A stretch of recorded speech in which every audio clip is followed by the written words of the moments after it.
One of the many perks I get in my job is that I get to meet amazing people every day. I have the privilege of gaining insight into what they're able to accomplish on an everyday basis and on many different levels. I often work to tweak or to optimize to add new tricks and tools, but I also learn a lot from every single conversation, whether that's with my students, my clients, my training buddies, and family members. So I asked some of them whether they would be okay with sharing their wisdom with more people, and the following podcast series is the result. Enjoy! This week's guest on Weekend Warriors Rock is Lynne. Lynne is an expert in business transformation from a people-centric lens and with a focus on leadership, and has worked for notable New Zealand organisations including Air New Zealand and Fonterra and Lion. I've had the pleasure to know Lynne for the last 2 years. We worked together on her Masters at Academy X, which was a joy for me because I learned a lot about leadership, and I always loved seeing Lynne's analytical thinking ability in action. More impressive than that, to me, has always been her perseverance and consistency and humility in spite of everything that life was throwing at Lynne at the same time of her Masters. And perhaps she'll share some of that with us today, and perhaps she might share some of her strategies that allow her to always show up. Lynne, so good to see you. How are you doing? I'm good, and thank you for having me. It's an absolute delight to be here. So I've had the pleasure of working with you for 2 years as well. Yes, well, it's been all around really fantastic. And I'm, like I said earlier before we started recording, already miss our catch-ups. So thank you for joining me, especially in the evening time when, I know your family needs you. So can you tell us a little bit about you, where you're from, where you've been, kind of where you're based now? So I'm originally from the UK, but I moved out here in 2006. I was living in London, met a Kiwi, fell in love. It's not a new story. And we quickly realised that London didn't have a long-term plan for us. And coming out to New Zealand was always an easy step forward. But if I go right back to the start, I started out life as a PE teacher because when I was choosing where to go to university, I just wanted to spend 4 years playing sport. Didn't really think much more beyond that. I had the best time ever at uni. It was awesome. And then after that, I did some traveling, went backpacking, and then settled into teaching in London. And yeah, teaching in London is not easy. And you've really got to like other people's teenagers, and they're quite difficult teenagers as well. And it turns out I just didn't really like other people's difficult teenagers enough to want to do that forever. And you've got to really like other people's difficult teenagers to stick it through. So I left, and so then I went into the world of business. I was really lucky that my first role outside of teaching was for Pfizer, the pharmaceuticals company that everyone is now very familiar with thanks to the COVID vaccine. And I had spent 6 really enjoyable years there working through a variety of different roles in sales, then sales training, having that teaching background. And then I was sort of looking for the next step. And that's when I did my first master's 20 years ago in 2004, 2005 in change. So it's HR strategy and the management of change, which again, some of it is just right place, right time. Who knew that change was going to be such a critical skill set? Back in 2004, it was like, everything's changing. But now, even with the tech changes as well, it's even more critical. So I've been very fortunate with some good luck of making some good decisions.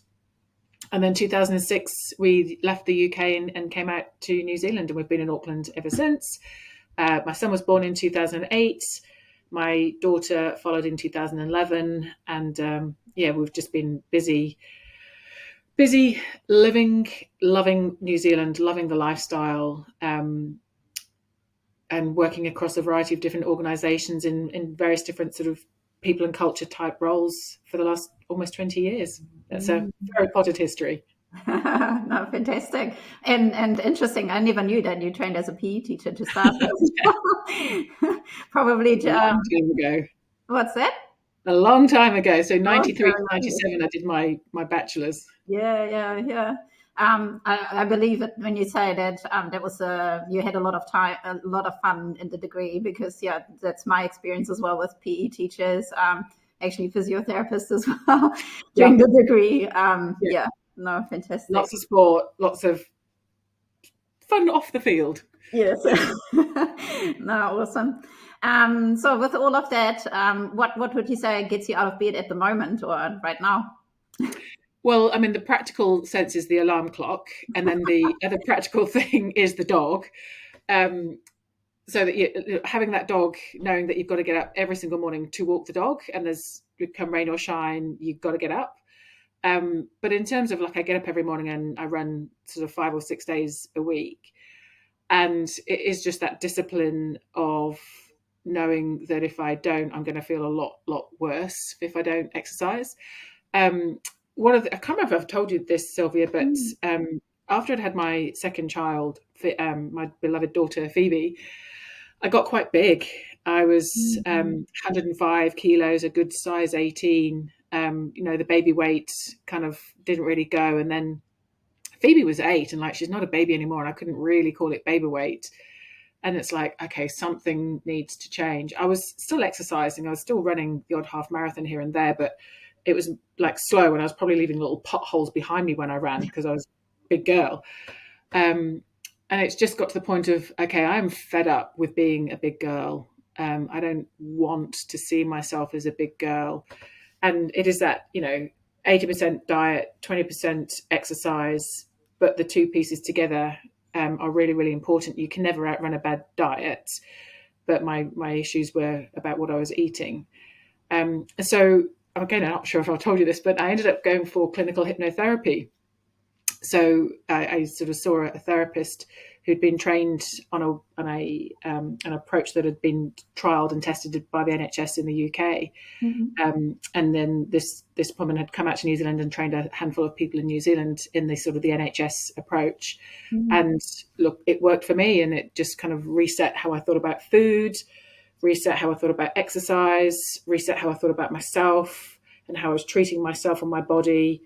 Um, and so pretty much from then onwards, like my health journey, my exercise journey, my sort of mindset has been quite fundamentally different. So that was 2019, and then obviously 2020 was lockdown, and like at one point during lockdown I was running like 65 kilometers a week because I could.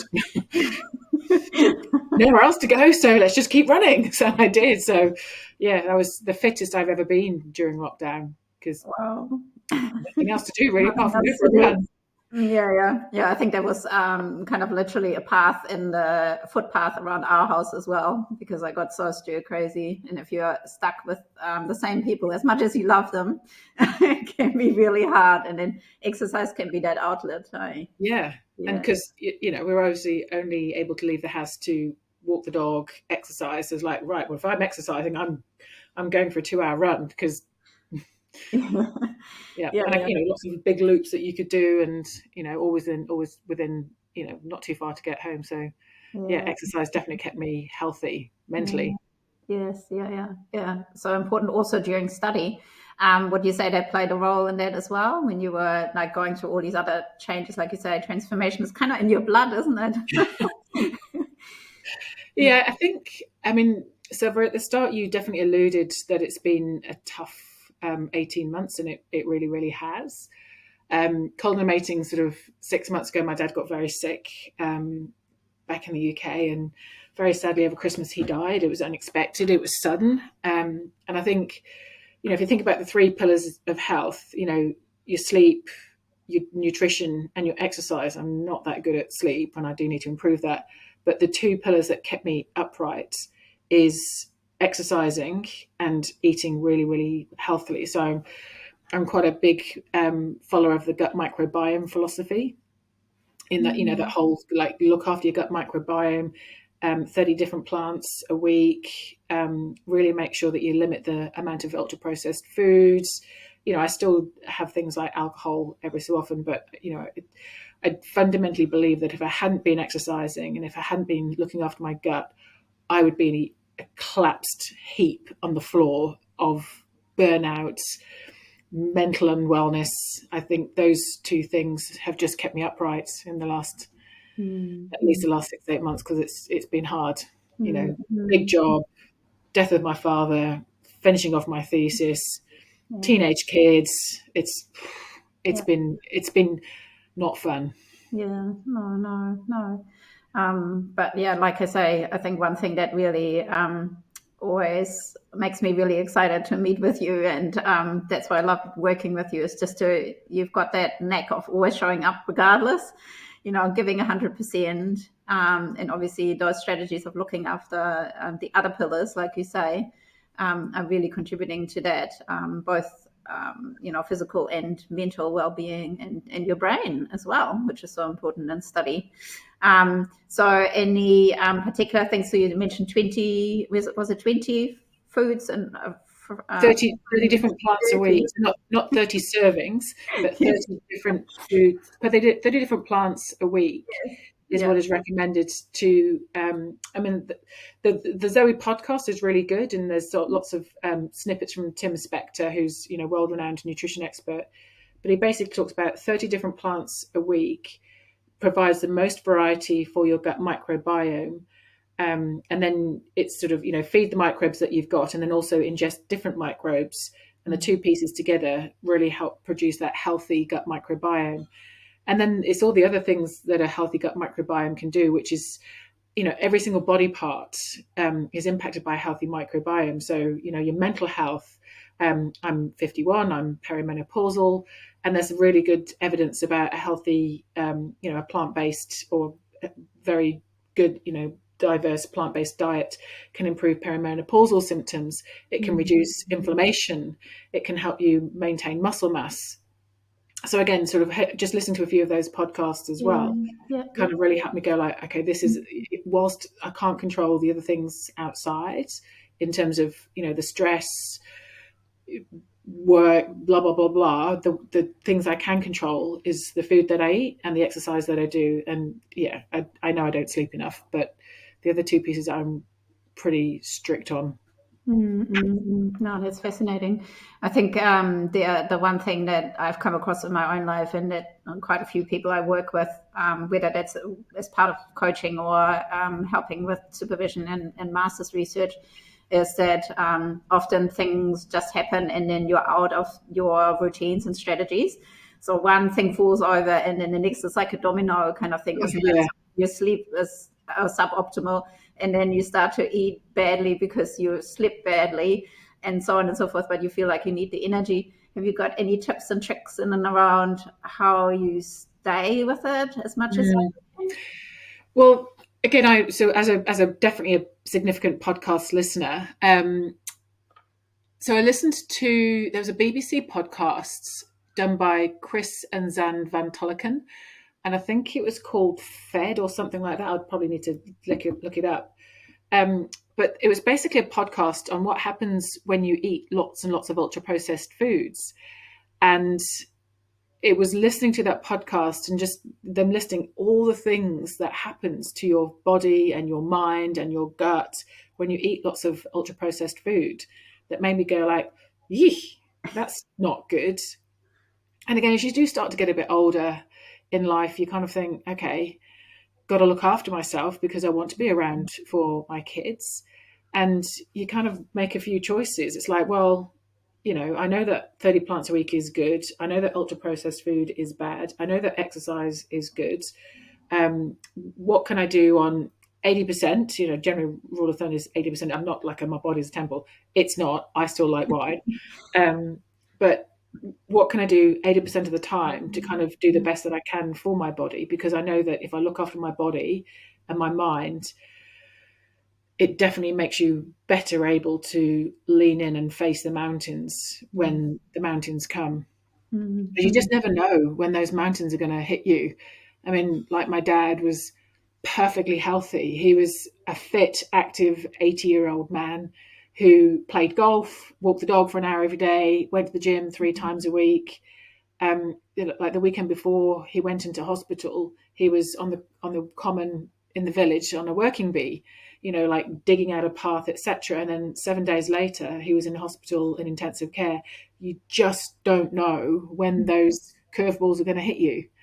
So yeah, and even when I was over in the UK with mum and going to see dad twice a day in intensive care, took my running kit, still ran every morning, even though it's like -2 in the middle of December and like pitch black, and it's like, if I don't run, if I don't exercise, I am literally going to fall apart. So Mm.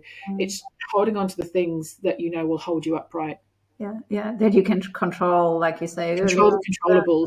Yeah, yeah. And I like that 80% rule as well, because I think in my own experience as well, you kind of start to go down the, oh, well, now the day is already ruined kind of thing. I've eaten 2 chocolate cookies instead of just one.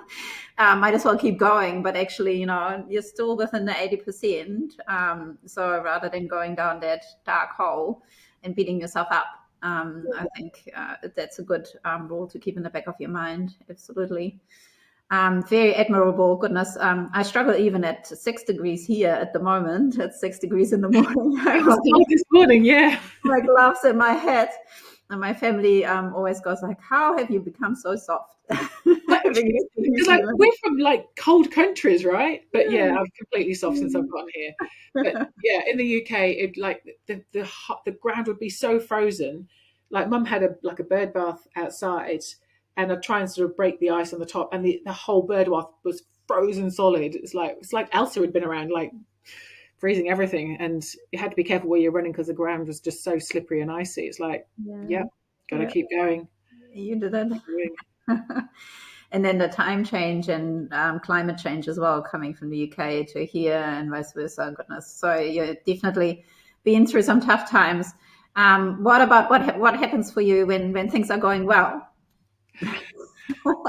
Yeah, so friends. So I've got a week off in between. I'm about to finish one role and start a new role, and it's like, what am I going to do in my week in between roles? It's like, well, I'm going to exercise a lot because that's my happy space, and then I'm actually going to find time to go for a massage and a facial, Ooh. and I'm going to watch some rubbish TV or curl up and read a book. Because when you're studying, like you'll know this, Sylvia, when you're studying, like there is no reading for pleasure, just hard no. Yeah. um, and even when I'm out running, when I'm doing my masters, I'll still listen to sort of thesis relevant podcasts. Hmm. And so this last week I've actually just picked up an audiobook, like a fiction audiobook. It's like, oh, I can listen to like fiction audiobooks on my runs now rather than just having to listen to like topic centric podcasts. So um, yeah, so it is the friends, family, relaxation, um, books, audiobooks, non-work stuff, Yeah. Nice. cooking, baking. Yeah. I love a good cake, Yeah. baking a good cake, Yeah. cookies. With 30 vegetables. Well, you can. I mean, there are quite a few cakes that you can do. There's got about like 10 or like between 5 and 10 different plants in them. If you kind of put lots of different dried fruit and then cinnamon and nutmeg and mixed spices, they all count as one of your plants. So And you can literally get quite creative. yes, and I think there's something about cinnamon and gut microbiome as well, and That's definitely right. something to do with It's a natural neurotransmitters as anti. I well. think it's Some kind it is an yeah, anti-inflammatory. Yeah, and turmeric's also really good. yeah, yeah, yeah. Oh, well, my son used to go through a phase where he made kumara brownie. Ooh. They were quite delicious. I don't think there was Mm. much good in them other than the antioxidants from the kumara, but Yeah, and dark chocolate. That's an antioxidant. It's good for you. awesome. That sounds like a nice break. I hope you really take that time off and say, okay, I'm not going to prepare for my new role. No. um, so, all of that, what would you say? You talked about your family, all the big movements between the continents, really, and different roles, degrees. What would you say is your biggest achievement? Well, This is gonna sound really cheesy, but my two children are my absolute lights of my life. Yeah. They are just two delightful human beings, and even like they're teenagers, like 13 and 16, and most sort of. I mean, I referenced earlier conversation about other people's teenagers, but like mine genuinely are delightful. Like they're just, I just love spending time with them. Rarely have to yell at them. I mean, they're teenagers, so they're not perfect, but they're pretty good. So, not that they're like an achievement per se, but yeah, children Yeah. are the lights of my life. Yeah.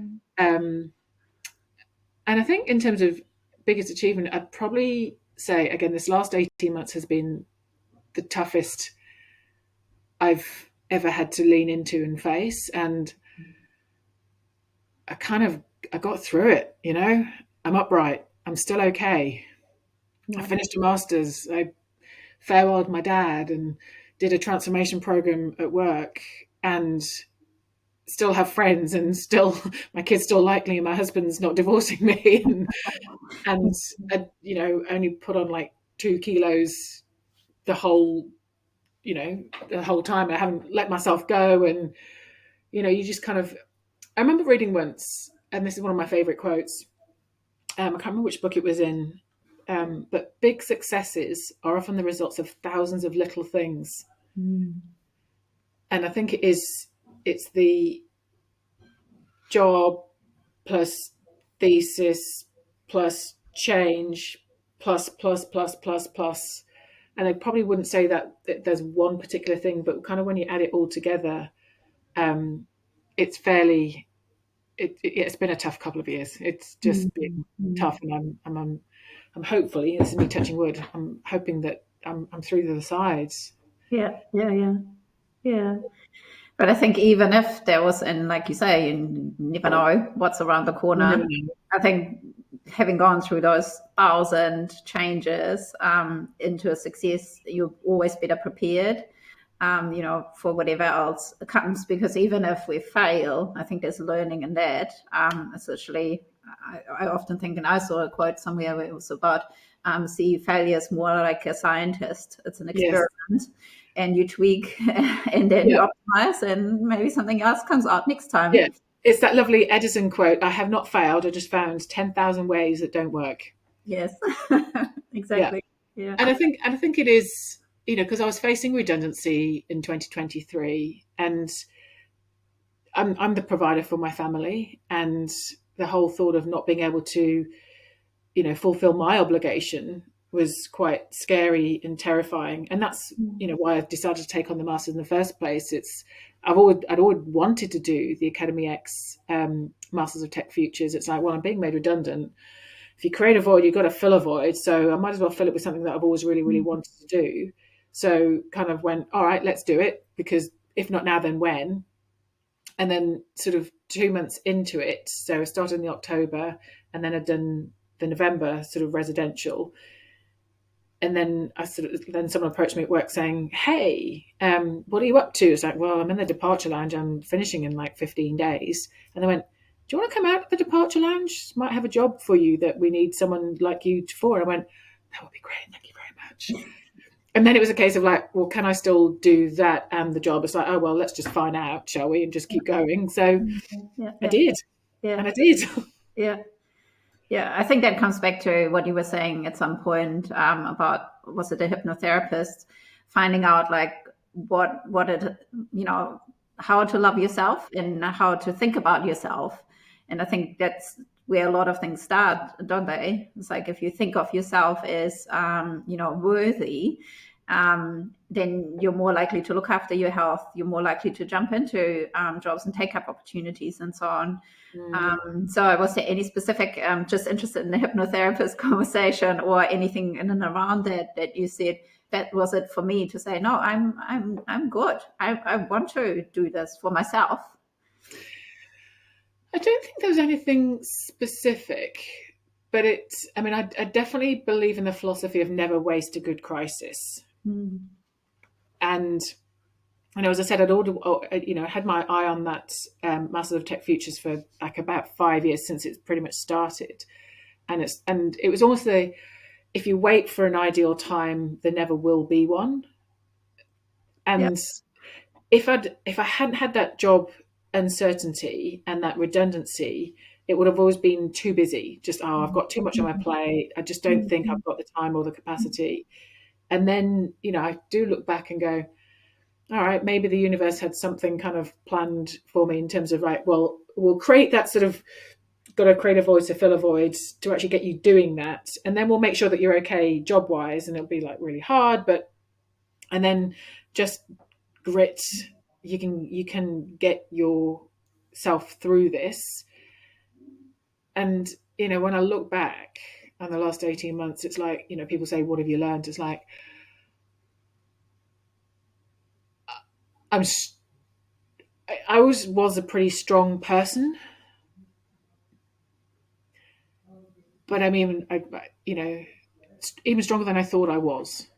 Didn't think, if someone said to me in 2023, this is everything that's going to happen to you in the next 2 years, I would have gone like, that does not sound fun. But now on the other side of it going, you really can do more than you think. Yeah. But you just kind of bite it into like tiny bite-sized chunks and just like, well, I'll just do this, and then I'll just do this, and then I'll just do this, and then I'll just do this, and before you know it, you're kind of like, look at that, I've done the whole lot. The whole masters. Yeah. And after that, we did the whole PhD. It's on the table. It's absolutely on the table. I don't think I have a full marathon in me, but I definitely have a PhD in me. Right. I remember you saying that, but I think that's the thing with marathon. It's just the same. Literally, you just have to think of it as how many is it? 8 park runs. Yeah, and it's not a hard no to a marathon, but again, it's that time. I have to like cleave out a fair chunk of time, but it's not a hard no. But I'm more likely to do a PhD than I am a marathon. With that thought. Is there anything, and you mentioned the Zoe podcast and the BBC podcast, so definitely put that in the show notes as links for people. I'll send you the link. Yeah. Awesome. And you mentioned you're going to go off and have your week off and maybe read some stuff that's not work related. Fantastic. Anything you're reading at the moment that you say, it's fantastic that, people should know about that or listen to it? Well, as a good sort of just fiction book. So a friend of mine, she's just started new, so she took a month off between finishing one job and starting another one, so she's like 6 weeks, and she's now 6 weeks into her new job. And I just say, like, any good book recommendations. So she's given me a book called The Bee Sting, and because I've got the Libby app, that means you can download it from Auckland Library. So I sort of have both formats. I have the like the book that I can read on my phone, and then the audio book. So I can like listen to it on my runs, and then on the drive home, and then get home and like pick up where I left off. So it's a book by Paul Murray, The Bee Sting. So I am 33% of the way through on the audiobook. It's a 26-hour audiobook, which is really, really long. Most of them about 8 or 9. So 26 hours is a whopper. But yes, so far it's really good. Yeah, nice. What's a little synopsis? What's it about? Well, it focuses on this family called the Barnes family. It's set in Ireland near Dublin, and it's 3 different perspectives so far. So the first sort of set is written from the teenage daughter's perspective. The second perspective is written from her 12-year-old brother's perspective, and the third is from the mother's perspective. It's basically, it's like you see the parent from the kid's eyes, and then now in the mother's perspective, and you kind of find out everything that happened to her. Yep. She comes across as quite a harsh woman, but then you kind of understand about her story, and you're like, oh, that's not an easy life that she's had as well. They're facing money troubles. It's Dublin post crash, sort of in the mid 2000s, like 2008. After the Celtic dragon, then it kind of like fell off a bit. So and it's also a reminder of what happens to families when there is money troubles. Yes. Oh, sounds like a good book. And I like the dual strategy of you have it on the phone to listen to, and then you can pick up. It's very efficient as ever, Lynne. And it's free because it's on the Libby app through Auckland Libraries. So buy it. I just get it for free, and then I have a couple of books stacked up that when that one's sort of like waiting ready, and then the next one coming through. Yeah, I don't know that Toronto has that, so I think you can download ebooks, but then you have to have them on the ebook reader, literally. I don't think they do have audiobooks, but I don't know whether it's through an app. Anyhow, that's a really nice suggestion. So on my next trip over to Germany, I shall download that and listen to it. So anything else that you'd like to share with the listeners about yourself, about life, about any wisdom? I think